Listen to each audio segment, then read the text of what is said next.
सब बहन भाइयों को अस्सलाम वालेकुम वरहमतुल्लाहि वबरकातुहू। आज के इत्तिसालुन नबी सल्लल्लाहु अलैहि वसल्लम सेशन में आप सबको खुशामदीद। उम्मीद करती हूँ कि आप सब खैरियत से होंगे। तो आइए बाअदब होकर सेशन स्टार्ट करते हैं। मुकम्मल तवज्जो रखेंगे। करीम आका प्यारे आका सल्लल्लाहु अलैहि वसल्लम से कनेक्टेड होकर यहाँ हाजिर होंगे। यहाँ हाजिर रहें ताकि हम मुकम्मल तौर पर फ़ायदा उठा सकें, क्योंकि ये किताब करीम आका सल्लल्लाहु अलैहि वसल्लम के मेहरबान अप्रूवल के साथ लिखी गई है। इससे किताब की अहमियत और अनवरात का अंदाज़ा लगाया जा सकता है। सब अपने माइक ऑफ रखें और सेशन के बाद जब आपको अपना हासिल तफक्कुर पेश करने की दावत दी जाए तो हैंड रेज कीजिए और अपनी बात करने पर माइक ऑन करके बात कर सकते हैं।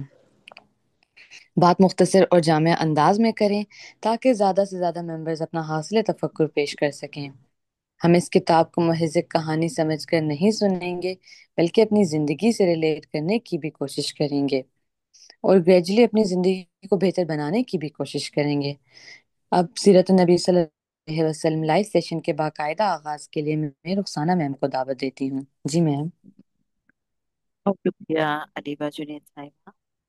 औज़ुबिल्लाहि बिस्मिल्लाहिर्रहमानिर्रहीम अल्हम्दुलिल्लाहि रब्बिल आलमीन अर्रहमानिर्रहीम अर्रहमान अर्रहमानिर्रहीम अल्लाहुम्मा सल्लि अला सय्यिदिना मुहम्मदिन व अला आलि सय्यिदिना मुहम्मदिन कमा सल्लैता अला सय्यिदिना इब्राहीम व अला आलि सय्यिदिना इब्राहीम व बारिक अला सय्यिदिना मुहम्मदिन व अला आलि सय्यिदिना मुहम्मदिन कमा बारकता अला सय्यिदिना इब्राहीम व अला आलि सय्यिदिना इब्राहीम फिल आलमीन इन्नका हमीदुम मजीद। अस्सलातु वस्सलामु अलैका या अय्युहन नबी रहमतुल्लाहि व बरकातुहू। अस्सलातु वस्सलामु अलैका या अय्युहन नबी रहमतुल्लाहि व बरकातुहू। अस्सलातु वस्सलामु अलैका या अय्युहन नबी रहमतुल्लाहि व बरकातुहू। वस्सलामुन अलल मुरसलीन। अस्सलातु वस्सलामु अलैका या सय्यदी या रसूल अल्लाह। अस्सलातु वस्सलामु अलैका या सय्यदी या हबीब अल्लाह। अस्सलातु वस्सलामु अलैका या सय्यदी या नबी अल्लाह व अला आलिका व अस्हाबिका या सय्यदी या रहमतल लिल आलमीन।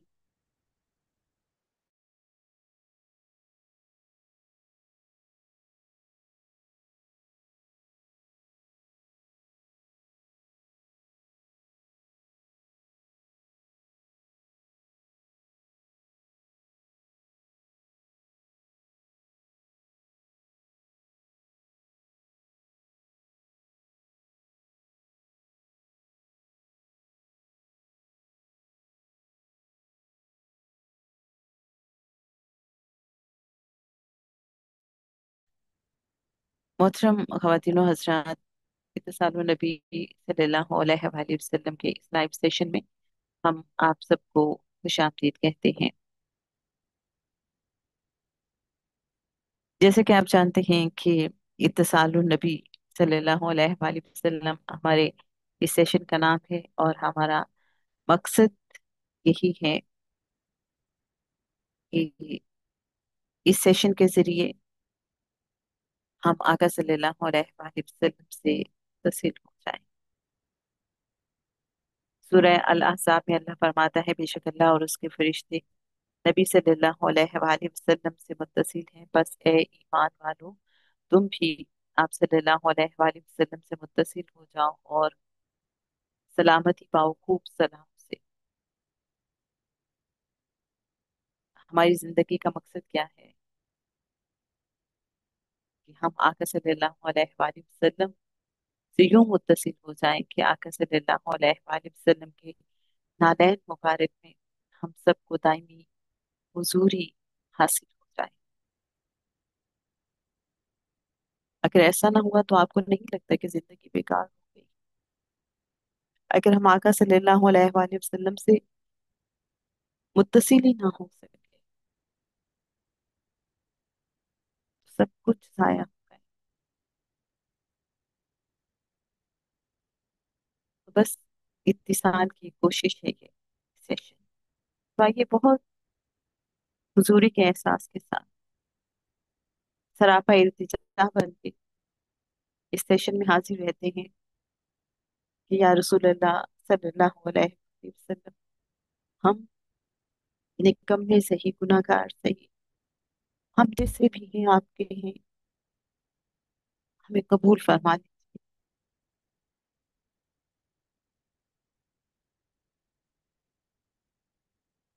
ख़वातीनो हज़रात, जैसे कि आप जानते हैं कि इस सेशन में जनाब ख्वाजा शमसुद्दीन अज़ीमी रहमतुल्लाह अलैह साहब की किताब मोहम्मद रसूलुल्लाह सल्लल्लाहु अलैहि वसल्लम, जो उन्होंने आप सल्लल्लाहु अलैहि वसल्लम से रिक्वेस्ट की कि वो किताब लिखना चाहते हैं और उन्हें इज़्न अता फरमाया जाए, आका सल्लल्लाहु अलैहि वसल्लम की मंजूरी के बाद फिर ये किताब लिखी गई। यकीनन इस किताब की अपनी एक खूबसूरती है, अपनी रोशनी है। वॉल्यूम 3 हम इस सेशन में पढ़ते हैं और आप जानते हैं कि इसमें अंबिया के किस्से एक बिल्कुल मुनफरद अंदाज में जनाब ख्वाजा शमसुद्दीन अज़ीमी साहब ने बयान फरमाए हैं।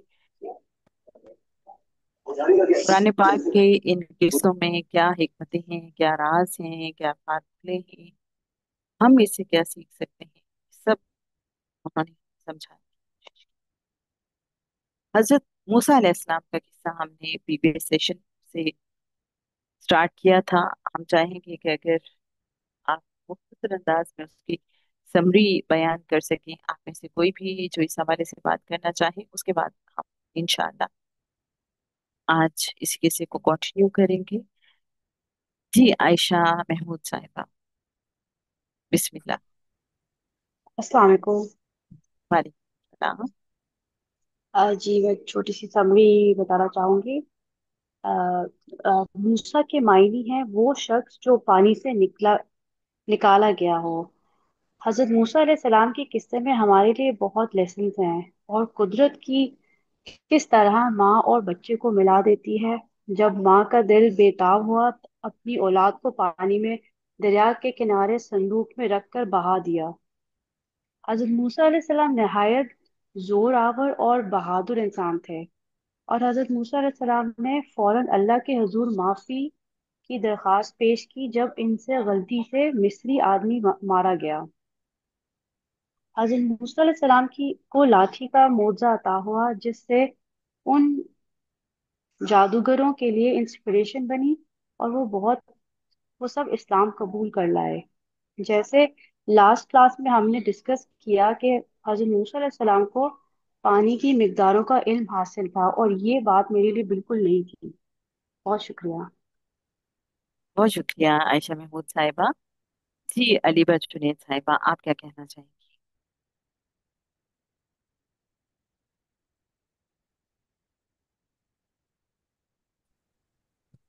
जी, पिछले सेशन में हज़रत मूसा अलैहिस्सलाम के किस्से का खुलासा कुछ इस तरह से है कि फिरौन ने ख्वाब देखा कि बनी इसराइल इसराइली बच्चा इसकी सल्तनत के खात्मे का सबब बनेगा। इसलिए फिरौन ने हुक्म दिया कि बनी इसराइलों के हर नौज़ायदा लड़के को कत्ल कर दिया जाए। हज़रत मूसा अलैहिस्सलाम की विलादत के वक्त जासूसों का जाल फैला हुआ था। इसलिए इसलिए इनकी वालदा ने 3 माह तक इन्हें छुपा कर रखा। जब मजीद छुपाना मुमकिन ना रहा तो उन्होंने एक संदूक बनाया, बच्चे को उसमें रख कर दरियाए नील में बहा दिया।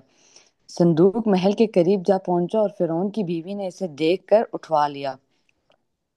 जब संदूक खोला गया तो उसमें एक खूबसूरत बच्चा नजर आया जिससे मलका का दिल भर आया और उसने इसे बेटे की तरह पालने का फैसला किया। फिरौन को शक हुआ ये वही बनी इसराइली बच्चा हो सकता है, मगर अपनी बीवी की मोहब्बत और जिद के बायस वो खामोश रहा। बच्चे का नाम मूसा रखा गया, जिसके मायने हैं पानी से निकाला गया। मलका ने हजरत मूसा अलैहिस्सलाम को दरिया से निकालकर महल में परवरिश के लिए रखा, मगर किसी दाई का दूध वो कबूल न करते थे। इसी दौरान हजरत मूसा अलैहिस्सलाम की बहन ने उनकी वालदा के मुतल्लिक बताया और फिर उनकी वालदा को बुलाया गया और जब उन्होंने दूध पिलाया तो मूसा अलैहिस्सलाम ने फौरन कबूल कर लिया। यूं अल्लाह ताला ने अपनी कुदरत से माँ और बेटे को दोबारा मिला दिया और मूसा अलैहिस्सलाम की वालदा को महल में उनकी परवरिश पर मुकर्रर कर दिया। اللہ تعالیٰ نے موسیٰ علیہ السلام پر کئی احسانات فرمائے، جیسا کہ قرآن مجید میں سورہ طٰہٰ آیت نمبر 30 سے 30 میں ارشاد ہے کہ اللہ نے ان کی حفاظت فرمائی اور دشمنوں سے بچایا اور ان کے دل میں اپنی خاص محبت ڈال دی۔ جب حضرت موسیٰ علیہ السلام جوان ہوئے تو ان میں قوت، علم اور فہم پیدا ہوا۔ انہوں نے بنی اسرائیل پر ہونے والے ظلم و ستم کو دیکھا، جو فرعون کے جبر کے زیر سایہ زندگی گزار رہے تھے۔ یہ منظر دیکھ کر ان کے دل میں اپنی قوم کے لیے ہمدردی اور حمایت کا جذبہ پیدا ہوا اور وہ بنی اسرائیل کے ساتھ کھڑے ہو گئے۔ حضرت موسیٰ علیہ السلام نے ایک دن دیکھا کہ ایک مصری ایک بنی اسرائیلی پر ظلم کر رہا ہے۔ بنی اسرائیلی نے مدد کے لیے پکارا تو حضرت موسیٰ علیہ السلام نے ظالم مصری کو روکنے کی کوشش کی۔ موسیٰ علیہ السلام نے اس کے سر پر ایک تماچا رسید کیا جسے وہ برداشت نہ کر سکا اور وہ مر گیا۔ یہ واقعہ غیر ارادی طور پر ہوا، جس پر حضرت موسیٰ علیہ السلام کو سخت ندامت ہوئی اور انہوں نے اللہ تعالیٰ سے معافی مانگی۔ اللہ نے ان کی دعا قبول فرمائی اور انہیں بخش دیا۔ جب یہ خبر فرعون کے دربار پہنچی تو اس نے موسیٰ علیہ السلام کو گرفتار کرنے کا حکم دیا۔ حضرت موسیٰ علیہ السلام وہاں سے نکل کر مدین کی طرف روانہ ہوئے۔ مدین وہ سرزمین تھی جہاں حضرت شعیب علیہ السلام کی قوم آباد تھی۔ مدین پہنچ کر حضرت موسیٰ علیہ السلام نے ایک کنویں پر چند چرواہوں کو پانی پلاتے دیکھا اور دو لڑکیوں کو ایک طرف انتظار میں کھڑا پایا۔ انہوں نے بتایا کہ وہ کمزور ہے اور ان کا والد بوڑھا ہے، اس لیے وہ دوسروں کے بعد ہی پانی پلا سکتی ہیں۔ موسیٰ علیہ السلام سے یہ زیادتی برداشت نہ ہوئی، کنویں سے پانی نکالا اور ان کے جانوروں کو پانی پلایا۔ جب وہ لڑکیاں اپنے والد حضرت شعیب علیہ السلام کے پاس واپس گئیں تو سارا قصہ بیان کیا۔ حضرت شعیب علیہ السلام نے موسیٰ علیہ السلام کو بلایا، پیدائش سے مدین پہنچنے تک کا سارا قصہ سنایا، جس پر حضرت شعیب علیہ السلام نے فرمایا، خدا کا شکر ادا کرو کہ تمہیں ان ظالموں سے نجات مل گئی۔ اب کوئی خوف نہ کرو، یہاں میرے پاس رہو۔ یوں اللہ تعالیٰ نے موسیٰ علیہ السلام کے لیے نئی راہیں کھول دیں اور ان کی زندگی کا ایک نیا باب شروع ہوا۔ حضرت موسیٰ علیہ السلام کی نیکی، امانت داری اور شرافت دیکھ کر حضرت شعیب علیہ السلام کی بیٹیوں میں سے ایک نے اپنے والد کو مشورہ دیا کہ حضرت موسیٰ علیہ السلام کو اپنے یہاں مویشی چرانے اور پانی پلانے کے لیے رکھ لیں۔ حضرت شعیب علیہ السلام نے یہ مشورہ پسند فرمایا اور موسیٰ علیہ السلام سے کہا کہ اگر وہ 8 سال تک ان کی بکریاں چرائیں تو ان کی ایک بیٹی سے نکاح کر دیا جائے گا، اور اگر وہ 10 سال پورے کرے تو یہی ان کی بیٹی کا مہر ہوگا۔ حضرت موسیٰ علیہ السلام نے پیشکش قبول کی اور وعدے کے مطابق خدمت انجام دی۔ مقررہ مدت پوری ہونے کے بعد حضرت موسیٰ علیہ السلام اپنی اہلیہ کے ساتھ مدین سے روانہ ہوئے۔ ایک رات سرد موسم میں انہوں نے ایک دور پہاڑ پر شعلہ چمکتا دیکھا، اور سورہ طٰہٰ آیت نمبر 10 میں اس طرح سے ارشاد ہے، پھر موسیٰ علیہ السلام نے اپنی بیوی سے فرمایا، تم یہاں ٹھہرو، میں نے آگ دیکھی ہے، شاید اس سے کوئی چنگاری تمہارے لیے لا سکوں یا وہاں الاؤ پر کسی رہبر کو پا سکوں۔ جب وہ اس جگہ پہنچے تو دیکھا کہ ایک درخت سے روشنی نکل رہی ہے مگر درخت جل نہیں رہا۔ وہ منظر نہایت حیران کن تھا۔ جیسے ہی وہ قریب پہنچے اچانک آواز آئی، اے موسیٰ، میں ہوں اللہ پروردگار جہانوں کا، بس اپنی جوتی اتار، طویٰ کی مقدس وادی میں کھڑا ہے، اور دیکھ میں نے تجھے اپنی رسالت کے لیے چن لیا ہے، بس جو وحی کی جاتی ہے اس کو کان لگا کر سن۔ جی بہت شکریہ۔ بہت شکریہ راج صاحبہ، آپ نے تو واقعی جتنا ہم نے پڑھا تھا بڑے خوبصورت انداز میں سبھی بیان کی۔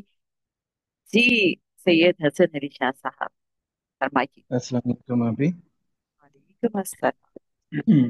یہ کیونکہ پچھلے سیشن سے ریلیٹڈ واقعہ تھا تو مجھے وہ ہٹ کیا، ایک پوائنٹ کلک کیا، تو میں جس اس کو شیئر کرنا چاہ رہا ہوں کہ وہ جو دو لڑکیاں ویٹ کر رہی تھیں نا، اور پھر جب حضرت موسیٰ علیہ السلام آئے اور انہوں نے وہ پانی سے سیراب کیا جناب مویشیوں کو اور ہیلپ بھی کی۔ آواز آ رہی ہے نا؟ جناب عالی۔ جی جی جی جی، تھینک یو۔ تو بات یہ ہے کہ ہم پریزنٹ میں دیکھیں نا تو دیکھنے میں یہ آیا ہے کہ ہماری جو بہنیں ہیں، بیٹیاں ہیں ماشاءاللہ، وہ جب اپنے گھر جاتی ہیں، جب ان کی شادی ہوتی ہے، ان میں سے بہت سی ایسی ہوتی ہیں جن کو علم کی پیاس ہوتی ہے، روحانی علم کی پیاس ہوتی ہے، لیکن آف کورس شادی ہوتی ہے، گھر جاتے ہیں اپنے، تو وہ آف کورس وہاں پر ان کو ایڈجسٹ ہونے میں ٹائم لگتا ہے، نیا ماحول ہوتا ہے، سارا کچھ۔ تو بعض اوقات ایسا ہوتا ہے کہ ان کو وہ اسپیس مل نہیں رہی ہوتی۔ اب علم کی طلب اور پیاس تو ہوتی ہے ان کے اندر، وہ ہر ایک کو تو نہیں ملتی، کیونکہ وہ یہ تو نصیب کی بھی بات ہے، طلب کی بھی بات ہے۔ وہ بعض اوقات پریشان ہو جاتی ہیں، لیکن دیکھنے میں یہ آیا ہے، کیونکہ اللہ تعالیٰ سب دیکھتا ہے، اور دلوں کے حال جانتا ہے، تو اللہ تعالیٰ انہیں ایسا لگتا ہے کہ ہمارا ماحول تنگ ہو رہا ہے، بٹ اللہ تعالیٰ انہیں ایسے اسباب پیدا کرتا ہے کہ اسی ماحول میں ان کے لیے ایسے اسباب پیدا کر دیتا ہے کہ ان کی جو علم کی پیاس ہے وہ بجھنا شروع ہو جاتی ہے۔ تو میں یہ سمجھتا ہوں کہ ہماری جو بہنیں بیٹیاں ہیں، جن سے بھی ہمارا تعلق ہو، اور اگر وہ ایسے پریشان ہوں تو ہمیں ان سے اس سبق سے، اس واقعے سے سبق ملتا ہے جو مجھے کم از کم کلک کیا، کہ انہیں ہمیں یہ واقعہ سنا کر حوصلہ دینا چاہیے کہ اللہ تعالیٰ آپ کے لیے انتظامات کر دے گا۔ بہت شکریہ۔ بہت شکریہ، آپ نے بالکل ایک مختلف انداز میں اس منظر کو دیکھا، اچھا لگا، تھینک یو جناب۔ آئیے بہت محبت سے آقا صلی اللہ علیہ وآلہ وسلم کی بارگاہ اقدس میں درود و سلام کا نذرانہ پیش کرتے ہیں، اور اس کے بعد حضرت موسیٰ علیہ السلام کے اس قصے کو کنٹینیو کریں گے، اور ہم چاہیں گے کہ آپ پوائنٹس درمیان میں نوٹ کرتے رہیے گا، کوئی بھی پوائنٹ جس نے ایک دم سے آپ کو چونکایا ہو، کوئی بھی ایسا پوائنٹ، کوئی ایسی لائن جہاں آپ کو لگے کہ اس میں تو میرے لیے کوئی لیسن ہے یا ہمارے لیے کچھ سیکھنے کی بات ہے، کوئی ایسی بات جہاں آپ کو لگے کہ اس کی تو پہلی بار سمجھ آئی ہے، اس کا تو پہلی بار پتا چلا ہے، کچھ بھی ایسا، بس آپ نوٹ کرتے چاہیے گا، اور جیسے ہی ہم ریڈنگ مکمل کریں گے ہم چاہیں گے کہ آپ بھی اس حوالے سے بات کریں۔ اعوذ باللہ من الشیطان الرجیم، بسم اللہ الرحمن الرحیم۔ مولا صلی وسلم دائما ابدا علی حبیبک خیر خلق، بلغ العلا بکمالی، کشف الدجا بجمالی، حسنت جمیع خصالی، صلو علیہ صلی اللہ تعالی علی حبیبہ محمد وآلہ وسلم۔ السلام علیکم ایہا النبی ورحمۃ اللہ وبرکاتہ۔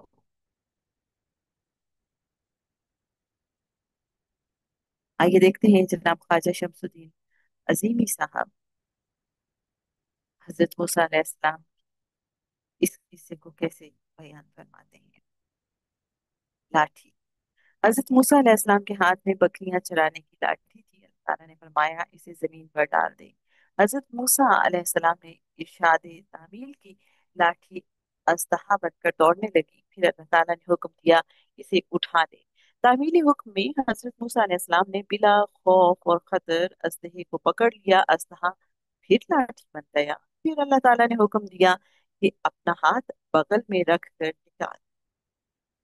حضرت موسیٰ علیہ السلام نے ایسا ہی کیا، ہاتھ بے حد روشن اور چمکتا ہوا نکلا۔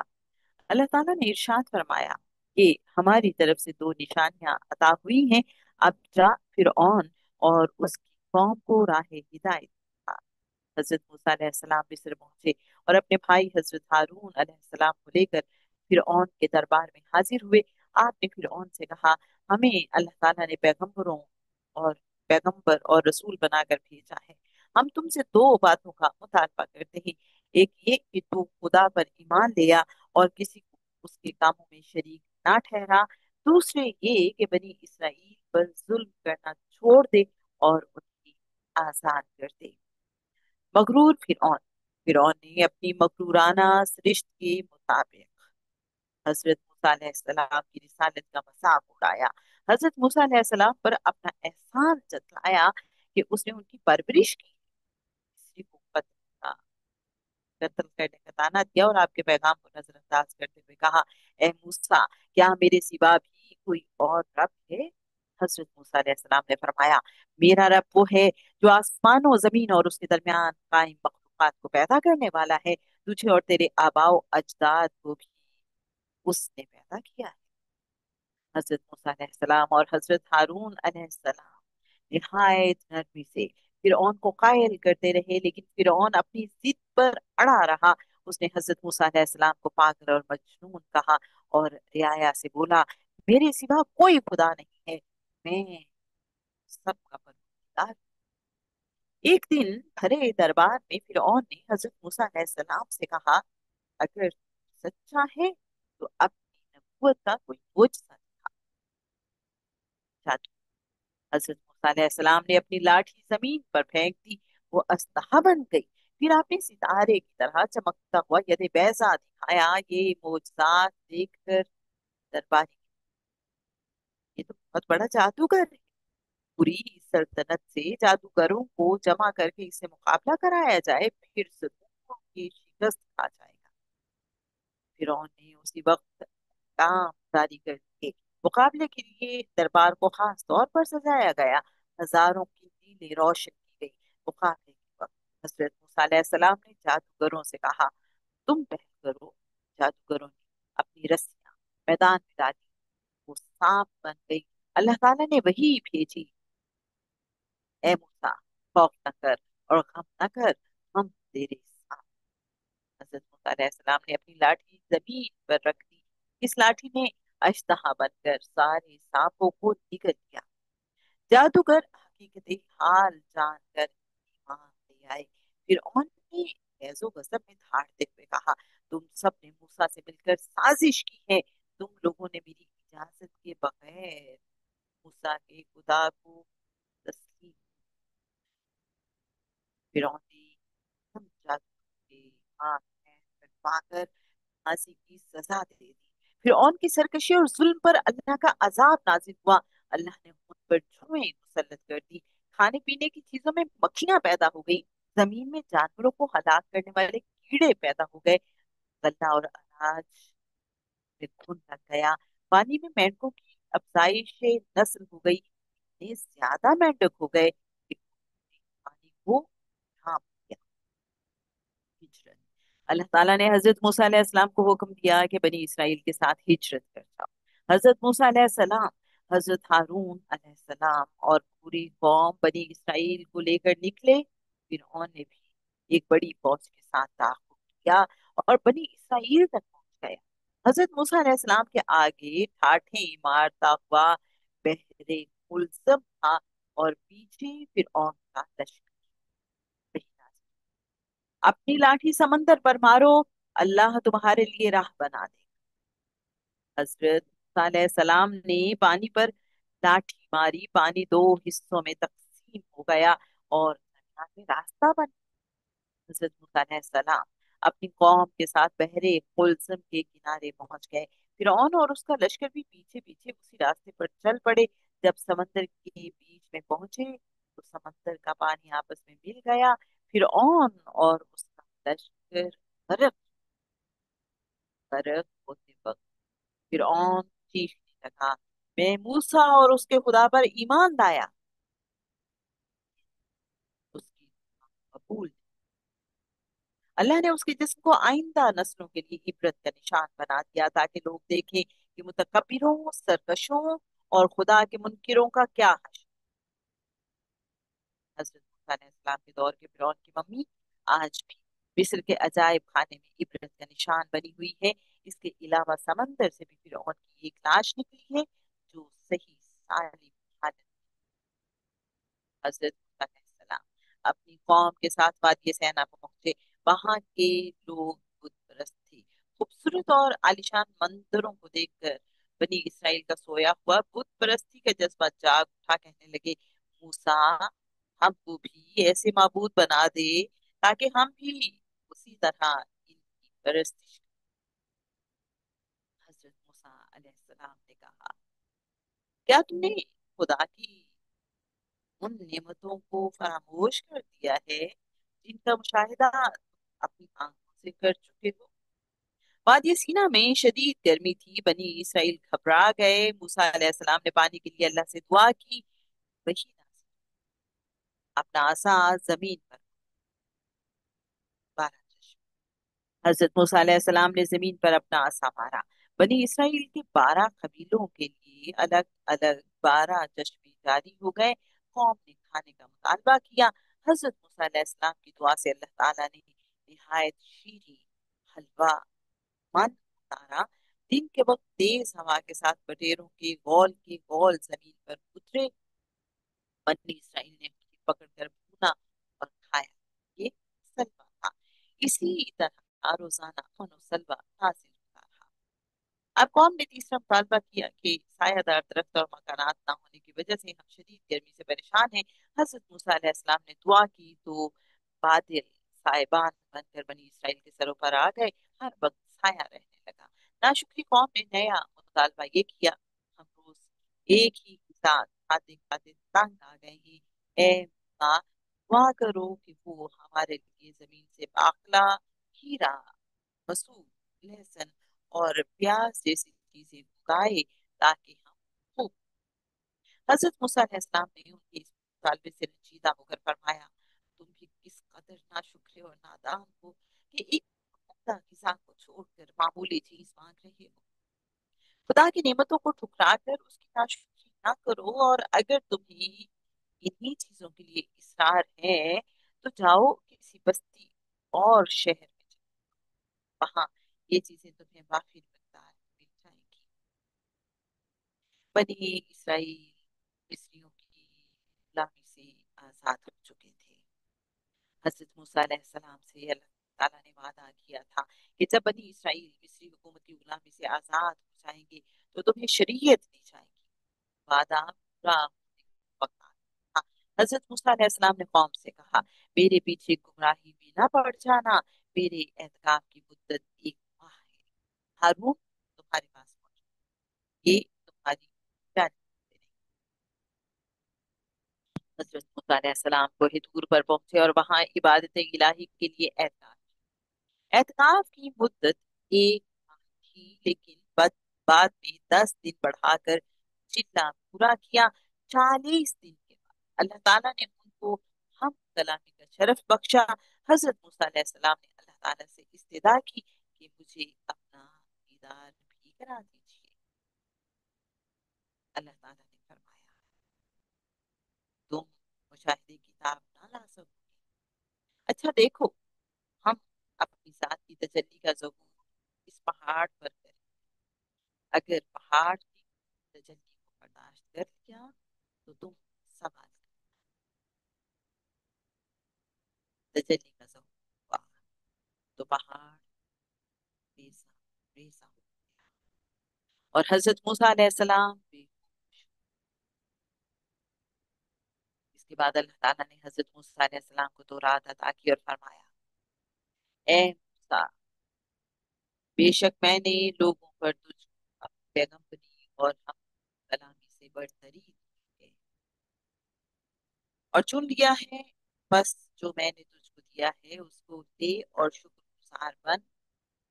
और हमने इसलिए तख्तियों पर हर किस्म की नसीहत और हर शय की तफसील लिख दी। बस इसको कुव्वत के साथ पकड़ और अपनी कौम को हुक्म कर, इसमें से अच्छे अहकाम पर अमल करें। अन करीब मैं तुम नाफरमानों का घर दिखाऊंगा। रेफरेंस में अल आरा आयात 144 एंड 140। और जनाब, इसके बाद क्या हुआ ये जानेंगे हम अगले सेशन में इंशाअल्लाह। सल्लल्लाहु ताला अला हबीबिही मुहम्मद अलैहि वसल्लम।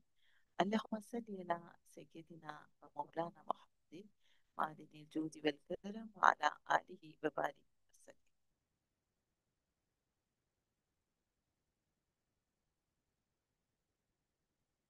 अब हम चाहें कि आप अपना हासिल तफक्कुर पेश कीजिए। कोई एक कोई एक नुक्ता, कोई एक पॉइंट जिसने आपको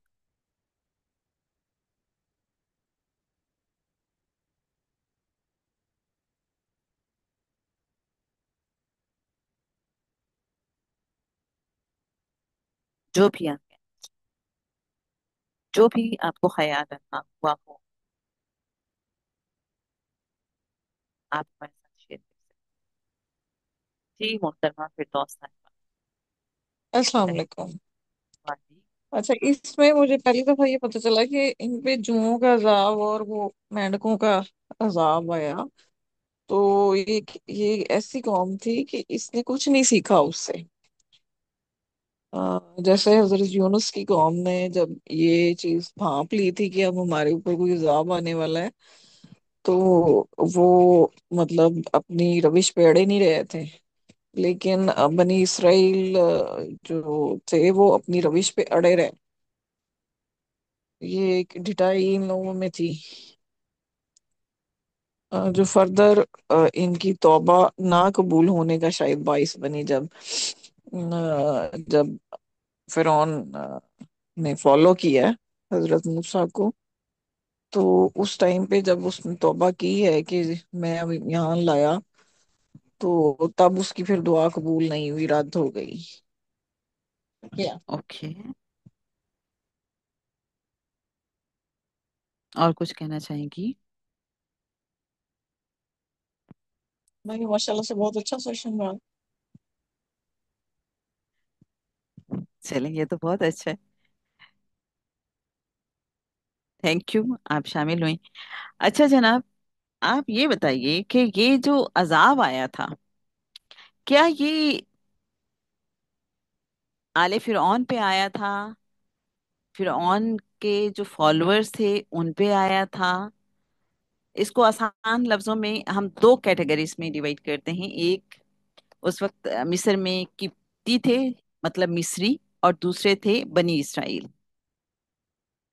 ये जो अजाब आया जिसकी बात की मोहतरमा फिरदौस साहिबा ने, जूं का, और जैसे हमने पढ़ा भी, मेंढकों का अजाब, मुख्तलिफ तरह के जो अजाब थे, खाने पीने की चीजों में मक्खियां पैदा हो गई, और जमीन में जानवरों को हलाक करने वाले कीड़े पैदा हो गए, गले और अनाज में घुन लग गया।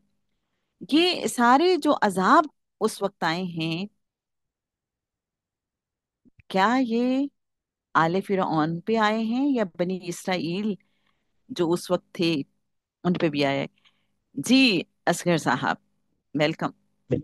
बिस्मिल्लाहिर्रहमानिर्रहीम, अस्सलाम वालेकुम जी। ये जो मिस्री थे ना, फिरौन के फॉलोवर, और फिरौन उन लोगों पे अजाब आया था, और वो लोग अजाब से बचने के लिए मूसा अलैहिस्सलाम और जो बनी इसराइल के मूसा अलैहिस्सलाम के साथ थे, उनके घरों में पनाह भी लेते थे इस अजाब से बचने के लिए। और मूसा अलैहिस्सलाम की शख्सियत के हवाले से देखा जाए तो वो कोई कमज़ोर शख्सियत नहीं थी। उनकी तरबियत दरबार में हुई थी, और जंगी और जितने भी एक बादशाह सलामत के पास सिपह सालार होता है, वो सारी तरबियत उनके पास थी। एक मुख्तलिफ जगह पे जो मैंने समझ में आई बात, पढ़ा समझा मूसा सलाम के किरदार के हवाले से, तो एक दो जगह पे ऐसे भी मिला कि जब जंगों पे भेजते थे फिरौन, तो वो जहाँ पे भी जाता था वो डायलॉग से मती कराता था बाकी हुकूमतों को। तो उस पे बड़े हैरान होते थे कि मैंने तो जंगी सामान के साथ भेजा है इसको, और ये तो बड़े ही आराम से प्यार मोहब्बत से उनको मना के ताबे करके आ गया है। इतनी बासलाहियत शख्सियत थे मूसा अलैहिस्सलाम। फिर उसके हवाले से हम देखते हैं कि ये जो बनी इसराइल है, ये अ, वो लोग थे जिन जो भूल गए थे अपने हकीकत को। वो क्या है कि एक रहमान है, एक अल हय्यो अल कय्यूम की ज़ात है जो गैब में सिस्टम ऑपरेट कर रही है। मूसा अलैहिस्सलाम की तरबियत करके अल्लाह ताला ने शुएब अलैहिस्सलाम के पास से यही पैगाम भिजवाया था फिरौन के, कि तुम सिर्फ ज़ाहरी अमाल पे फंसे हुए हो। ये जो गैब में सिस्टम है जो हयात ममात को कंट्रोल कर रहा है, उसको फॉलो करो। और यही मैसेज लेके गए थे। और दूसरी जगह पे लिखा हुआ है सूरह ताहा में ही, अल हय्यो अल कय्यूम के सामने ही हर गर्दन ने झुकना है। या हय्यो या कय्यूम जो है वही मालक है गैब का, और वही ज़ाहरी सिस्टम को ऑपरेट कर रहा है। तो जो ज़ाहिर में फंस गया है फिरौनी निज़ाम, जो गैब को नहीं देख पाता, सुबह उठता है और सिर्फ दिन को देखता है, और रात को जो सो जाता है तो उसको कुछ पता नहीं होता मैं क्या कर रहा हूँ। तो उस सिस्टम को मूसा अलैहिस्सलाम ने मुतारफ करवाया, उसको फिरौन नहीं माना। इसी तरह जब हम देखते हैं इसकी ना आयत नंबर 20 की 63, उसमें कहा है दरबार वालों ने कि जी फिरौन को कि तुम्हारा जो तरीका है ना, ये अल मुसला है, ये एक मिसाली तरीका है। तो उसके हवाले से, यानी जैसे आज हम देखते हैं अमेरिकन यूरोपियन जासूसी सिस्टम स्ट्रॉन्ग है और वहाँ पे कोई लूप नहीं है, इसी तरह मूसा अलैहिस्सलाम के ज़माने में भी एक फिरौन का जो निज़ाम था वो बहुत स्ट्रॉन्ग था। वो जासूसी निज़ाम इतना स्ट्रॉन्ग था कि अम्मा हजूर को, वालदा मोहतरमा को, मूसा अलैहिस्सलाम को संदूक में डाल के पानी में बहाना पड़ा, कि उनकी जासूसी सिस्टम बहुत मजबूत था। जहाँ इतना निज़ाम मजबूत हो, وہاں پہ تکبر تو آنا ہی بنتا ہے۔ اسی تکبر کی بیس پہ انہوں نے کہا کہ ہمارا تو نظام بہت اعلیٰ ہے، تم چاہتے ہو کہ ہم یہ نظام ڈسٹرائے، ہمارا نظام ڈسٹرائے ہو جائے، ہم سے بادشاہ چلی جائے۔ ایک تو یہ بنی ضد۔ دوسری اس میں لکھا ہوا ہے کہ 20 کی 79 میں لکھا ہوا ہے کہ جو فرعونی طرز ہے نا یہ ذل ہے، ولا ہم کہتے ہیں نا الحمد للہ رب العالمین، اور دعا کرتے ہیں ولا ذالین۔ تو جو فرعون کی ایک سسٹم ہے وہ ذالین ہے، ذل ہے۔ اذل فرعون قومہ وما ہدا، اس نے قوم کو بھی ذل کیا، گمراہ کیا، جو فالوور ہوئے وہ بھی ذل ہوئے اور ہدایت نہیں پا سکے۔ اور ایک وہ سسٹم ہے جو رحمت والا ہے، انعام والا ہے، جس میں حی و قیوم اور الرحمن ہے، ہر شے کو شکل دے رہا ہے، غیب سے آپریٹ ہو رہا ہے۔ موسیٰ علیہ السلام وہ متعارف کروا رہے ہیں، اور بنی اسرائیل کا یہ ورثہ تھا، وہ بھول گئے تھے یعقوب علیہ السلام کی تعلیم کو۔ اسی میں ایک جگہ پہ لکھا ہوا ہے، اللہ تعالیٰ فرماتے ہیں ہم نے چاہا کہ یہ جو مغلوب قوم ہو چکی ہے اور عرصہ دراز سے مغلوب ہو رہی ہے فرعون کے، ہم ان کو غالب کریں۔ تو وہ تعلیم یاد کروانے کے لیے موسیٰ علیہ السلام گئے، اور جو فالوور ہوا ان کو پھر ہم نے دیکھا کہ وہ سمندر پار کرنے کے بعد غالب بھی ہوئے، اور آج تک وہ جو اللہ کا بندہ ہے وہ غالب ہی ہے۔ شکریہ۔ بہت شکریہ اصغر صاحب، آپ نے قرآن پاک کی آیات کے ریفرنس سے بات کی، اور آپ نے سورہ طٰہٰ کی جو بات کی، ایک آیت کا ریفرنس دیا کہ اس حی و قیوم کے سامنے سب کے سر جھکے ہوئے ہیں، چہرے جھکے ہوئے ہیں، تو مجھے یاد آیا کہ وَأَنَتِ الْوُجُوهُ لِلْحَيِّ الْقَيُّومِ، یہ سورہ طٰہٰ کی وہ آیت ہے کہ جس کے بارے میں کہا جاتا ہے کہ اس میں اعظم پوشیدہ ہے، ایک حدیث کے مطابق وَأَنَتِ الْوُجُوهُ لِلْحَيِّ الْقَيُّومِ۔ بہت شکریہ آپ کا۔ اور ہدا صاحبہ، آپ کا ہینڈ ریز تھا، آپ کچھ کہنا چاہیں گی؟ جی السلام علیکم۔ وعلیکم السلام۔ میں اس میں تھوڑا صرف یہ بات ایڈ کرنی تھی کہ جیسے ہمیں آج بتایا جا رہا تھا کہ جو عذاب جیسے کیڑے مکوڑوں کے بارے میں وہ بات ہوئی تھی، تو اس سے مجھے ایک خیال آیا کہ اس وقت جو سسٹمز مطلب جو ماڈرن سوسائٹیز ہیں، امریکہ کو ہی ذرا لے لیں، تو یہ جو چیزیں ہمیں بتائی جا رہی ہیں، یہ عذاب ریئل لائف میں ہمارے سامنے ہو رہے ہیں۔ جیسے جو بھی آپ کہہ سکتے ہیں حکومت یا قوم ایک انت تک پہنچتی ہے اور اس کے بعد ظلم کی کیٹیگری میں آنا شروع ہو جاتی ہے، تو پھر اس ظلم کے افیکٹس اس سوسائٹی کے اوپر آتے ہیں، اور ساتھ میں انڈیویجولس کو بھی اس کو فیس کرنا پڑتا ہے۔ تو اگر آپ دیکھیں جیسے ہمیں آج سیرت النبی میں پڑھایا گیا کہ انہوں نے یہ چیزیں فیس کی، امریکہ کی سوسائٹی کے اندر یہ ہے کہ جو ظلم وہ باہر ایکسپیڈائٹ کر رہے ہیں، جو دوسرے قوموں کے اوپر وہ اپنی حکومت جتا رہے ہیں، تو اندر ان کی اپنی سوسائٹی جو ہے وہ ڈیٹیریٹ ہو رہی ہے۔ ہمارے کھانے پینے کے اندر بایولوجیکلی ڈس انٹیگریشن ہے، بایولوجیکلی کھانے بن کے بچے، عورتیں، ان کے اندر ڈفرینٹ بیماریاں آ رہی ہیں۔ تو یہ مطلب آپ اس کو ماڈرنلی دیکھیں یا اس زمانے کے دیکھے دے، یہ پوائنٹ ایک ہی جگہ پہ کرتے ہیں۔ تو اسی وجہ سے قرآن مجید ہم سے یہ بات کرتا ہے، اور نبی پاک صلی اللہ علیہ وسلم بھی کہتے ہیں کہ پڑھ لو اپنی کتاب۔ اب اس ظلم کے سسٹم کے اندر اگر آپ بھی ایز این انڈیویجول اس ظلم کی کیٹیگری میں آ رہے ہو، تو آپ کے اوپر یہ چیزیں افیکٹ ہوئیں گی۔ اس میں یہ ہمیں سوچنا چاہیے کہ ہم کس سسٹم میں ہیں اور کس کیٹیگری میں ہیں، تاکہ ہم اپنے آپ کو صحیح طرح پڑھ سکیں، تاکہ جو ہمیں بتایا گیا ہے وہ ریئل لائف میں ہمارے سامنے ہو تو رہا ہے، تو کیا ہم اس سسٹم کو سپورٹ کر رہے ہیں، ایکو سسٹم کو، یا ہم اس کے ساتھ ہی لائک ظلم کی کیٹیگری میں اس کو آگے بڑھا رہے ہیں۔ بہت شکریہ۔ زبردست، زبردست۔ اچھا جناب، آپ سب سے یہ سوال بھی ہے ہمارا کہ یہ جو قوموں پہ عذاب آتا ہے، جب جیسے ابھی ہدا صاحبہ نے بات کی اور اب ہمارے آج کے دور سے اس کو ریلیٹ کیا ہے، یہ کب آتا ہے اور کیوں آتا ہے؟ کیا جب کوئی انسان فرعون بن جاتا ہے، تکبر کے راستے پہ چل پڑتا ہے، اپنے آپ کو خدا سمجھتا ہے، تو اس کو یہ دکھانے کے لیے کہ تم کتنے با اختیار ہو یا کتنے بے بس ہو،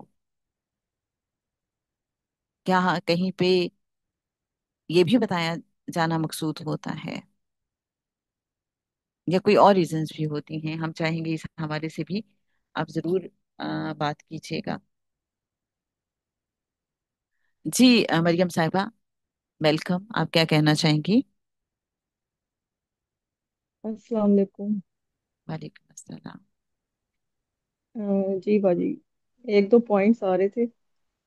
ایک تو وہ فردوس باجی نے شروع میں بات کی کہ बनी इसराइल, जो उनमें भी थोड़ी ढिठाई थी और वो थी, तो वो मुझे क्लिक किया कि जैसे हजरत मूसा अलैहिस्सलाम बकरियां चराते थे और उनको लाठी दी गई, तो मैंने पढ़ा था कि ये जो बकरियां चराना होता है ये बड़ा ही एक मतलब डिफिकल्ट टास्क होता है, क्योंकि हम्म। ये बकरियों की उसमें नेचर में ये चीज होती है, इधर भाग जाएंगी उधर भाग जाएंगी, इनको ऑर्गेनाइज करना एक मतलब एक बहुत ट्रेनिंग चाहिए होती है, और ये एक ट्रेनिंग ही होती है कि जो ये कर लेना ऑर्गेनाइज, तो मुझे लगता है उस उनमें भी वो बनी इसराइल में भी शायद यही वाली सिफात कुछ ज्यादा थी, उनको वो मुनज्जम उन्होंने किया, ऑर्गेनाइज करके एक अजाब से छुटकारा दिलाया, लेकिन उसके बाद वो दोबारा जो है ना इधर उधर भागना शुरू हो गए, जो नाशुक्री में चला गया।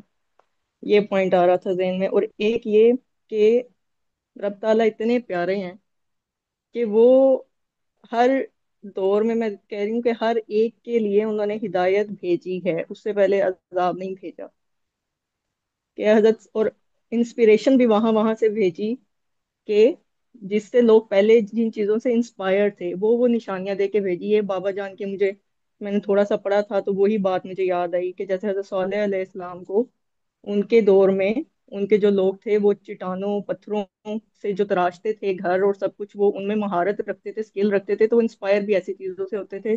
तो उधर मौजा अता फरमाया उनको, के पहाड़ से ऊँटनी निकालने का मौजा अता हो गया मुतालबे पे।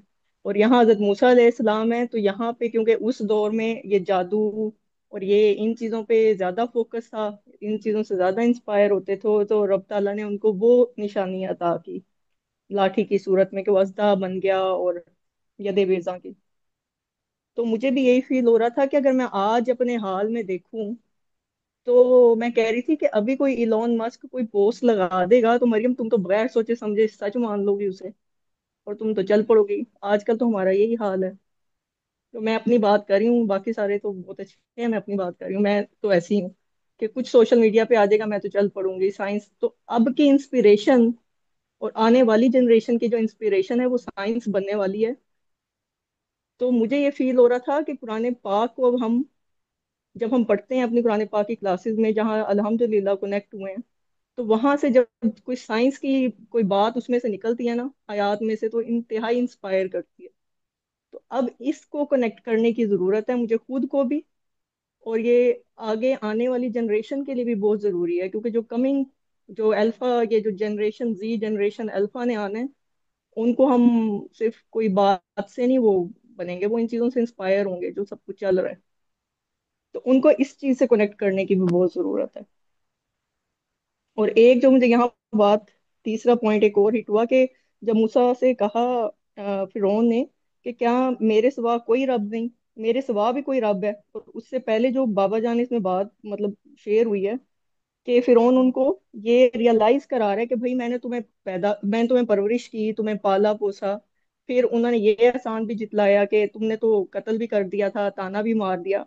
तो इसमें फिर ये वाली फीलिंग आ रही थी कि यही चीज अगर मैं अपने अंदर देखूं और अपने हाल में देखूं, तो ये कहाँ कहाँ मैं फिरौन तो नहीं बन रही, यानी कि ये मैं खुद को अब रब तो नहीं मान रही, खुद को इलाह तो नहीं मैंने मान लिया चीजों को, कि अगर घर की सरबराह हूँ या कोई घर का सरबराह है, वो किसी को रिस्क या किसी के लिए छत रोटी कपड़ा मकान सब कुछ दे रहा है, और वो फिर समझे कि मैं सारा कुछ भी कर सकता हूँ अपने अंडर। अगर कोई कहीं जॉब करता है और वहां पे कोई बॉस है, तो वो बॉस बन जाए लीडर बनने की बजाय, और वो समझे कि भाई ये तो मेरे मातहत हैं, तो इनके साथ मैं जैसा मर्जी सलूक करूं, मैं तो इनको पे करता हूँ। इसी तरह मुझे फील हो रहा था ये चीज जो अंदर ढूंढनी है कि मैं जैसे हुताबाजी ने भी बात की थी एंड पे कि मैं अंदर कहाँ कहाँ पे खड़ी हूँ, मैंने फिरौन बनना है या मैंने मूसा बनना है। और ये जिंदगी के हर लम्हे में मुझे लगता है हमारे आगे ये चीजें लम्हा ब लम्हा आ रही होती हैं कि वहां पे रियलाइजेशन आती है कि किस तरफ जाना है, मूसा की तरफ के फिरौन की तरफ, और क्या जबरदस्त। बनना है। Thank you. जबरदस्त। जबरदस्त, बहुत ही हमेशा की तरह खूबसूरत, हासिल तफक्कुर, बहुत थॉट प्रोवोकिंग, कि कहीं हमारे अंदर फिरौन तो नहीं कोई छुपा हुआ, ये हमने खुद खोजना है। और हमने जो मूसा का طرز فکر ہے، طرز عمل ہے، اس کو کیسے اپنانا ہے۔ اچھا جناب، ہم چاہتے ہیں کہ آپ اس حوالے سے بھی بات کیجئے کہ یہ 12 چشمے کیا ہیں؟ یہ کیا ہمارے اپنے اندر سے پھوٹتے ہیں؟ اور کیا یہ جب ہمارے اندر سے 12 کے 12 چشمے پھوٹتے ہیں تو کیا کوئی کائنات کے راز ہم پہ کھلتے ہیں؟ کیا یہ جو 12 کا عدد ہے اس کی کیا اہمیت ہے؟ کہیں ایسا تو نہیں ہے کہ جب یہ 12 کے 12 چشمے ہمارے اندر پھوٹتے ہیں تو ہمیں کائنات کی سمجھ آنے لگتی ہے، ٹائم اینڈ اسپیس سے بیونڈ ہم ہو جاتے ہیں؟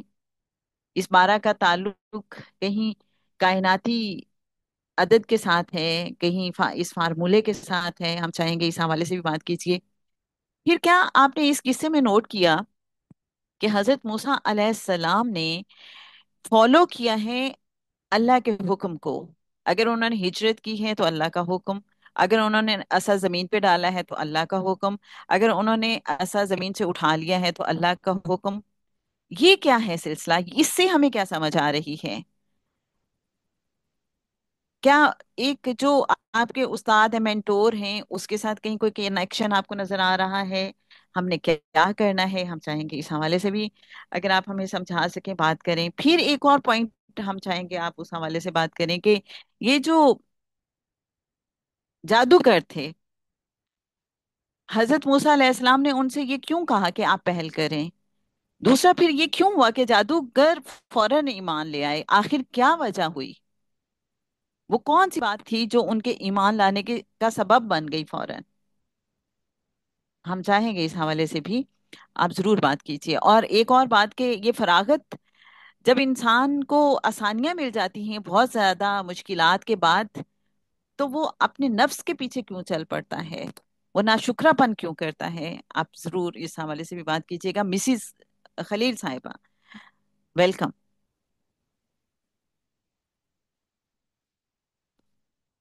السلام علیکم۔ وعلیکم السلام جی۔ جی میں یہاں پہ یہ بتانا چاہوں گی کہ جیسے آپ نے کہا کہ فرعون پر عذاب آیا، تو کیا یہ بنی اسرائیل پہ عذاب آیا تھا یا صرف فرعون پر آیا تھا؟ تو فرعون کی ہی قوم پہ آیا تھا جو اس کے ماننے والے تھے، کیونکہ فرعون کو اگر ہم دیکھیں تو ہم اس کو سمبلائز کر سکتے ہیں کہ جس طرح ہمارے اندر نفس امارہ کی علامت ہے، جو کہ انسان کے اندر وہ والا حصہ ہے جو ہم سرکشی کی طرف مائل ہو جاتے ہیں، غرور کی طرف، مادیت پرستی کی طرف ہو جاتے ہیں، اور کہ بھی کہ انسان اگر اپنے اوپر لے اور پھر انسان کے اندر کبر پیدا ہو جاتا ہے اور وہ دعویٰ کرتا ہے کہ پتہ نہیں میں ہی رب ہوں، میں ہی سب کچھ کرنے والا ہوں، اور پھر کیا ہوتا ہے کہ وہ اللہ کے احکامات سے دوری، سرکشی کا مرتکب ہو جاتا ہے۔ تو فرعون کے ساتھ بھی یہی معاملہ تھا جو اس نے کیا، اور پھر کیونکہ اس کی قوم پہ اسی وجہ سے عذاب آیا تھا، اور یہ عذابات اگر ہم انسان بین کے دیکھیں، اپنے اوپر لیں، تو ہم بھی جب سرکشی پہ مرتکب ہو جاتے ہیں اور جب اللہ کے احکامات سے دور ہو جاتے ہیں، اپنے کریم صلی اللہ علیہ وسلم کے احکامات سے جو ہمیں بتایا جاتا ہے، جب ہم انٹر لنک نہیں ہوتے، باقی طور پہ نہیں ہوتے، تو پھر کیا ہوتا ہے کہ پھر ہم پہ مختلف قسم کے عذابات آنا شروع ہو جاتے ہیں۔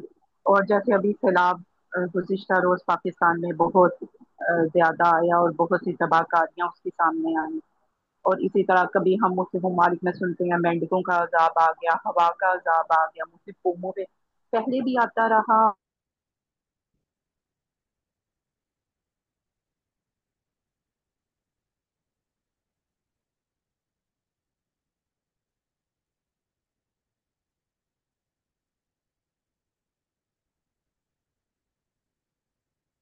جی مسز خلیل صاحبہ، میرا خیال ہے آپ کی آواز کہیں درمیان میں رہ گئی ہے۔ جی فیاض صاحب، آپ کیا کہنا چاہیں گے؟ ویلکم۔ ہیلو، السلام علیکم۔ وعلیکم السلام جی۔ آ، جو جادوگر کا واقعہ ہے، مطلب آپ تھوڑا سا اس کو ویژوالائز، مثلا ایک محفل لگی ہے، فرعون بھی وہاں پر ہے، حضرت موسیٰ علیہ السلام مطلب وہاں پر تشریف فرما ہے، اور جادوگر لوگ بھی ہیں۔ अब जादूगरों के हाथ में जो रस्सी, तो उनके दिलों में क्या था, जादूगरों के दिलों में। अब वहां पर एक आवाज आती है अल्लाह की, उस आवाज को मूसा अलैहिस्सलाम मतलब चेक करते हैं, लेकिन जादूगर रोक सके। तो इससे हमें मतलब ये मालूम होता है कि असल सिफत अल का, जब हम पढ़ते हैं ना अल, हम तमाम सिफात अल्लाह की है। यहाँ पर मूसा अलैहिस्सलाम ने अल्हम्दुलिल्लाह रब्बिल आलमीन का एक प्रैक्टिकल मतलब ट्रांसलेशन है। अल्लाह के साथ कनेक्शन में थे और उसी कनेक्शन के जरिए से मतलब वो जो लाठी थी वो मतलब अजदहा बन गई। लेकिन जादूगर उनके साथ अलहम्द वाली जो सिफत थी ये नहीं थी, बल्कि सुनी सुनाई बात थी। और उनके ऊपर मतलब उनका एक दिल था, लेकिन ईमान खुद भी नहीं था। फिर अल्लाह जी एक और जगह पर फरमाते हैं कि जब मैं इसमें अपनी रूह मतलब फूंकू तो आप सब सजदे में गिर जाए। तो इसका मतलब क्या ये नहीं है कि जो जादूगर थे थोड़ा बहुत मतलब उनके अंदर तो अलहम्द मतलब ये लोग तो पढ़ते थे, यही चीजें पढ़ते थे, लेकिन जब इन्होंने हजरत मूसा अलैहिस्सलाम के अंदर वो जो सिफत थी वो देखी, तो जाकर मतलब मूसा अलैहिस्सलाम को हक करार दिया गया कि हाँ आपके अंदर जो सिफत काम कर रही है अलहम्द, यही सच है। ठीक है। तो मतलब हमारे सामने इस तरह की और भी स्टोरीज है। फॉर एग्जांपल आप मौलाना रूम और शम्स तबरेज मतलब इन साहिबान का आप स्टोरी देख लीजिए। मौलाना रूम के साथ काफी ज्यादा एक लाइब्रेरी थी, बहुत ज्यादा किताबें पढ़ी हुई थी, लेकिन जब एक फकीर सामने आया तो उस फकीर के सामने वो जो किताबी थी वो सबको जलाया, और असली असली इल्म जो था जो उस फकीर के साथ था वो लेना शुरू किया। तो यहाँ पर जो पॉइंट मैं मतलब आपके सामने रखना चाहता हूँ वो ये है कि इल्म जो है तो अल का इल्म मतलब वही सिफत वाला इल्म है। बाकी जो इल्म है तो उसके अंदर सिफत अल्लाह वाली नहीं। और जब वो इल्म हज़रत मूसा अलैहिस्सलाम के अंदर आई तो इन लोगों ने जब उसको देखा तो इन्होंने सजदा किया। Thank you. बस बहुत शुक्रिया आपका। बाबा बुल्ले शाह साहब ने फरमाया था ना कि इल्मू बस करी ओ यार, इक्को अलिफ तेरे दरकार। सैयद हसन अली शाह साहब का हाथ काफी देर तक खड़ा रहा और फिर मेरा ख्याल है कि कहीं वो नीचे चला गया। हम चाहेंगे कि अगर वो हमारे साथ मौजूद हैं तो बात कर लें, उसके बाद हम फिर अशफाक अहमद साहब से रिक्वेस्ट करेंगे। अस्सलाम वालेकुम, आप भी बहुत शुक्रिया। मैं ये बस मुझे ये बात आ रही थी कि जैसे बाबा हजूर ने बुक में लिखा है कि बनी इसराइल बहुत ज़्यादा नाशुक्री कर रहे थे और उनकी डिमांड्स थी ना, तो वो उन्होंने बेसिकली सरेंडर नहीं किया ना, सबमिट नहीं किया अपनी विल को हज़रत मूसा अलैहिस्सलाम के हजूर हजूर। तो मुझे मुझे अपने अंदर भी तो देखना है ना प्रेजेंट में कि मेरे अंदर आज वो कौन सी एट्रीब्यूट्स हैं। अब क्या मेरी डिमांड्स नहीं है, क्या मैंने सबमिट किया है आज अपने बड़ों के आगे, उनके सामने? तो मेरी भी वही डिमांड्स हैं कि हालांकि हम अगर जब किसी साहिब इल्म के पास जाएं तो हमारी मुख्तलिफ डिमांड्स होती हैं, बजाय इसके कि हम वो इल्म जो वो हमें देना चाहते हैं, जैसे हज़रत मूसा अलैहिस्सलाम उन लोगों को देना चाहते थे, तो हम लोग हमारा भी इसी तरह से होता है कि हमारी एक अच्छी चीज़ लेने की बजाय मतलब जो चीज़ हमें अता हो रही है, हमारी छोटी छोटी चीज़ों की ना मटेरियलिस्टिक हमारी डिमांड्स होती हैं। तो इस तरफ भी हमें सोचना चाहिए कि हमारे अंदर आज प्रेजेंट में कहीं वो एट्रीब्यूट्स तो नहीं आ रही हैं नाशुक्री की और अपनी विल को सबमिट ना करने की। बहुत शुक्रिया। बहुत शुक्रिया आपका। अच्छा जनाब, एक और ख्याल भी आया इस वाक्य को पढ़ते हुए, इस किस्से को पढ़ते हुए, कि हजरत मूसा अलैहिस्सलाम ने जब तजल्ली کا مشاہدہ کیا ہے، وہ جو پہاڑ پہ تھی اور وہ بے ہوش ہو گئے. کیا جب انسان بے ہوش ہوتا ہے تب بھی وہ کچھ دیکھتا ہے، دیکھ سکتا ہے؟ جیسے ہم جب سوتے ہیں تو ہم کچھ دیکھتے ہیں. آپ کے ذہن میں اس حوالے سے کوئی بات آتی ہے؟ کیونکہ اس کے فوراً بعد حضرت موسیٰ علیہ السلام ایمان کی بات کرتے ہیں کہ میں ایمان لایا. وہ کس پہ ایمان لانے کی بات تھی؟ سورہ الاعراف میں اس کا ذکر ہے. دوسری بات جو سوچنے والی ہے کہ 30 دن کے لیے گئے تھے لیکن 10 دن بڑھا کیوں دیے گئے؟ اس میں کیا راز ہے؟ 12 چشموں والی بات جو کہ بہت اہم تھی، اور ہم چاہتے تھے اس حوالے سے بھی اگر آپ بات کرتے. اور عصا کس چیز کو ریپریزینٹ کرتا ہے؟ جی اشفاق احمد صاحب. جی بہت شکریہ آپ بھی. جی میں آصف ہی بات کرنا چاہ رہا تھا. میں سورہ طٰہٰ کی آیت نمبر 17 ہے. بولا یہ میری لاٹھی ہے، اس پر ٹیک لگاتا ہوں اور پتے جھاڑتا ہوں، اور اس سے اپنی بکریوں پر، اور میرے اس میں چند کام اور بھی ہیں. تو آپ ہی اس سے مجھے یہ سمجھ آ رہی تھی کہ جو آسا کے حوالے سے اللہ تعالیٰ نے موسیٰ علیہ السلام سے پوچھا کہ یہ تمہارے ہاتھ میں کیا ہے، تو انہوں نے اس سے آگے یہ والی بات کی. تو مجھے یہ لگ رہا تھا کہ ہم نے بھی بہت سارے آثار رکھے ہوئے ہیں نا. مطلب جب اللہ نے کہا اچھا اس کو ڈال دو زمین پہ، تو وہ اژدہا بن گیا. تو شاید ہمارے ساتھ ہم انہیں آسا کے طور پہ دیکھ رہے ہیں، لیکن وہ ہمارے لیے اژدہا کا کام کر رہے ہیں. مطلب زندگی میں ہم نے بھی بہت سارے آسا اس طرح کے رکھے ہیں کہ جب ہم ان سہاروں کو اللہ کے ساتھ لے کے چل رہے ہوتے ہیں، کہ اللہ کو نہیں دیکھ رہے بلکہ ان سہاروں کے اوپر ہم چل رہے ہوتے ہیں. تو مجھے اس طرح کی بات سمجھ آ رہی تھی. بہت شکریہ. بہت شکریہ. وہی عصا، جیسے ابھی فیاض صاحب نے بات کی کہ کنیکشن کی بات ہے. اگر آپ کو کنیکشن، کیئر آف اللہ کوئی سپورٹ مل رہی ہے،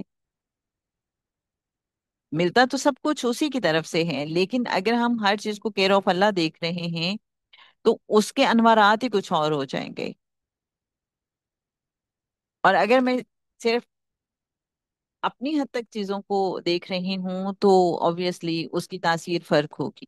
جیسے جب ہم بات کرتے ہیں اپنے اپنی طرف سے بات کر رہے ہیں تو اس میں وہ تاثیر نہیں ہوگی. لیکن جب ہم منسلک ہو کے، متصل ہو کے اللہ سے دعا کر کے بات کر رہے ہوتے ہیں، آقا صلی اللہ علیہ وآلہ وسلم سے ریکویسٹ کر کے بات کر رہے ہوتے ہیں کہ آپ ہمیں وہ لفظ عطا فرما دیجئے اور نظر کرم فرما دیجئے، obviously اس تاثیر میں، ان لفظوں میں فرق ہوگا، کنیکشن پر. تو جناب آپ میں سے کوئی اور کچھ کہنا چاہیں گے؟ جی اصغر صاحب. جی آپ ہی آپ نے 2 بار پوچھا کہ یہ جو 12 چشمے ہیں نا یہ کیا ہیں. تو جو اس پہ میں بھی سوچتا رہا ہوں، تو مجھے جو سمجھ میں آئی ہے وہ اس طرح آ رہی تھی کہ جیسے سرکار نے پورے لوہ قلم کی تھیم رکھی ہے سابتہ، عین، جویا، غائب، غائب ظاہر اور ظاہر. سابتہ میں ال کے تمام صفاتی فارمولے، عین میں غائب اور ظاہر میں آنے کا جو لوح قلم کا ایک شیشے کا مثال دی ہوئی ہے، اور جویہ جس میں ڈسپلے میں آنے کے بعد اور اس کے اوپر جو قوانین متعین کیے گئے ہیں. تو یہ ایک چشمہ ہے.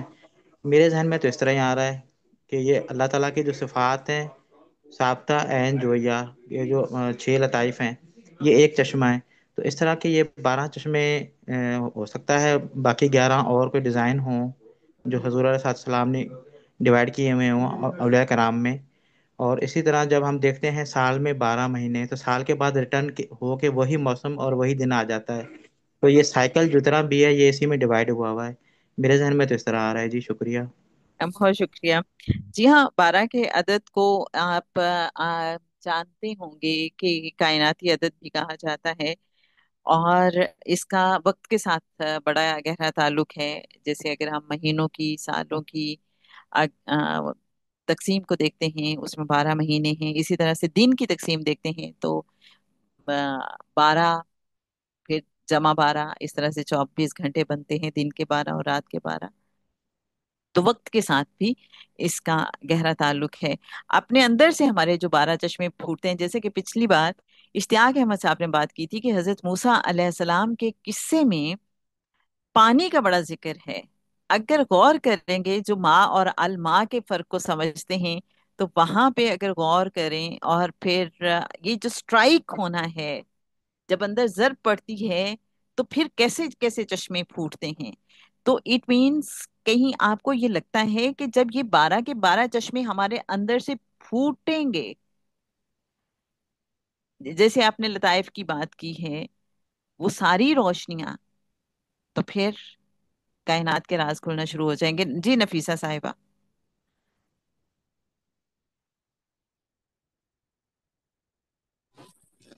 अस्सलाम वालेकुम। वालेकुम अस्सलाम जी।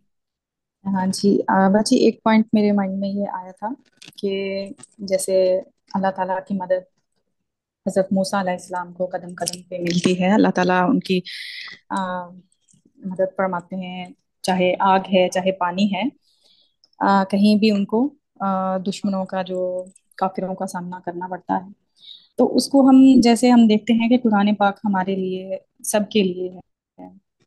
तो हाल में रख के हम देखें तो हमें ये माइंड में आता है कि तब हजरत मूसा अलैहिस्सलाम के पास अल्लाह ताला से वो मुत्तसिल थे। उनका वो कनेक्शन था कि उन्हें अल्लाह ताला की तरफ से इंस्पिरेशन होती थी, और बेशक अल्लाह के हुक्म से उनको मदद दी जाती थी। अल्लाह ताला हुक्म फरमाते थे उनको। लेकिन इसके पीछे अगर हम देखें तो क्या चीज़ थी कि उनको उनका कनेक्शन इतना मजबूत था मेरे ख्याल में कि अल्लाह ताला से, कि उनको अल्लाह ताला ने कदम कदम पे उनकी मदद फरमाई। और जैसे कि कुरान पाक में अल्लाह ताला फरमाते हैं कि ए नबी, ईमान वालों को जिहाद का शौक दिलाओ। अगर तुम में से 20 भी सब्र करने वालों में से होंगे तो वो 200 पर गालिब रहेंगे, और अगर 100 होंगे तो 1000 काफिरों पर गालिब रहेंगे। तो इसमें मुझे लगता है कि हाल में भी ऐसा है कि अगर हम राह हक पे चलें तो हम बेशक अकेले हैं, लेकिन हमें ऐसा नहीं सोचना चाहिए कि हमारे साथ अगर कोई नहीं है लेकिन हम ठीक रास्ते पे चल रहे हैं, चाहे वो कोई भी चीज़ है, किसी भी मामले में। तो हमें किसी ना किसी तरह अल्लाह ताला की तरफ से मेरे ख्याल में ऐसे ख्यालात अता होते हैं, अल्लाह ताला की तरफ से इंस्पिरेशन मिलती है कि जिससे हमारी मदद की जाती है, हमें रास्ता दिखाया जाता है। लेकिन उसके लिए ये है कि हमारा अल्लाह ताला से कनेक्शन जो है, मेरे ख्याल में उस पे हमें फोकस करना पड़ता है। हमें अगर अल्लाह ताला से मुत्तसिल हैं, नबी पाक सल्लल्लाहु अलैहि वसल्लम से मुत्तसिल हैं, तो हमारी मदद ज़रूर की जाती है। तो नबियों की को तो अल्लाह ताला ने जैसे मोजज़े अता फरमाए, तो उनमें सबक ये मिलता है कि आज भी अल्लाह ताला राह हक के पे चलने वालों के साथ हैं, और उसके लिए हमें मुत्तसिल होना हमारा बहुत ज़रूरी है। आका करीम सल्लल्लाहु अलैहि वसल्लम से उनकी सुन्नत पे चलना, उनके रास्ते पे चलना अगर हम शुरू कर दें तो अल्लाह ताला की मदद कदम कदम पे हमारे हमें अल्लाह ताला अता फरमाते हैं। जी, ये पॉइंट मेरे माइंड में आ रहा था। जी। जी बहुत शुक्रिया, बहुत जबरदस्त। तो जनाब, जो सवाल रह गए और जो जवाब भी रह गए, हम चाहेंगे कि आप हमारे इत्तिसाल नबी सल्लल्लाहु अलैहि वसल्लम व्हाट्सएप ग्रुप में जरूर उस हवाले से बात कीजिएगा, ताकि हम सब एक दूसरे से सीख सकें, अपनी जिंदगी को बेहतर बना सकें। 12 के हवाले से आपने ये भी देखा होगा कि 12 बुर्जों के हवाले से भी बात की जाती है। और 12 बुर्ज का मतलब ये है कि जो टाइम को भी कवर करते हैं, और इसके हवाले से ये कहा जाता है कि ये कायनाती अदद है जो हर चीज को अपने अंदर समोए हुए है। जी अलमा साहिबा, हम चाहेंगे एक मुख्तसर सी बात आपकी सुन लें, और उसके बाद हम आज का सेशन कंक्लूड करते हैं। जी बिल्कुल ठीक है। अस्सलाम वालेकुम। वालेकुम अ, अस्सलाम। अच्छा जी, वो बात थी जादू जो था उनका और मूसा अलैहिस्सलाम।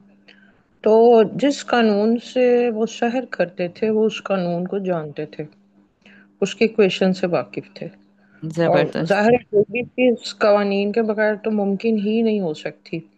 लेकिन जब उन्होंने ये देखा कि इसके ऊपर भी एक कानून है जिसमें कोई तब्दीली नहीं हो सकती, और जिसने انہوں نے اتنی کمپلیٹ ایکوریسی اور ایکویشن سے اللہ تعالیٰ کے حکم سے وہ عمل کیا جو ہمارے تھے حضرت موسیٰ، کہ انہیں سمجھ آ گئی کہ ہمارا علم جو ہے وہ ناقص ہے، اور ہمارے جو قوانین ہیں وہ اس کے آگے کچھ بھی نہیں ہے۔ اور چونکہ جو شخص عامل ہوتا ہے اور معرفت رکھتا ہے، چاہے وہ شہر میں رکھے یا روحانیت کے دوسرا ہی، وہ بھی روحانیت کا ہی پارٹ ہے، تو اس کو یہ اندازہ ہو جاتا ہے کہ یہ کامل ہے اور میں ناقص ہوں۔ تو اس چیز کی وجہ سے پھر وہ لوگ ایمان لے آئے تھے۔ جی بہت شکریہ۔ جی بہت شکریہ۔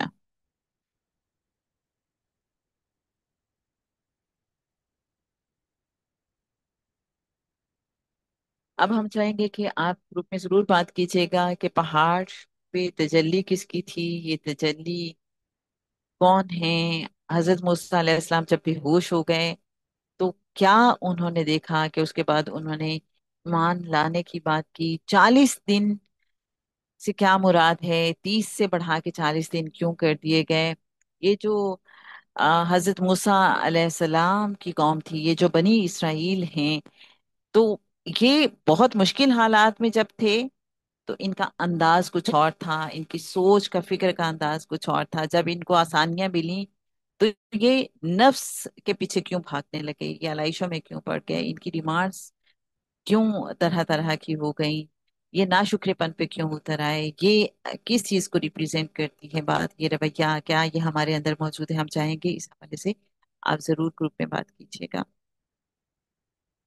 اللہ تعالیٰ سے دعا ہے کہ وہ ہمیں قبول فرما لے اور اپنے محبوب صلی اللہ علیہ وآلہ وسلم کے نالین مبارک میں ہم سب کو دائمی حضوری عطا فرما دے تمام عالمین۔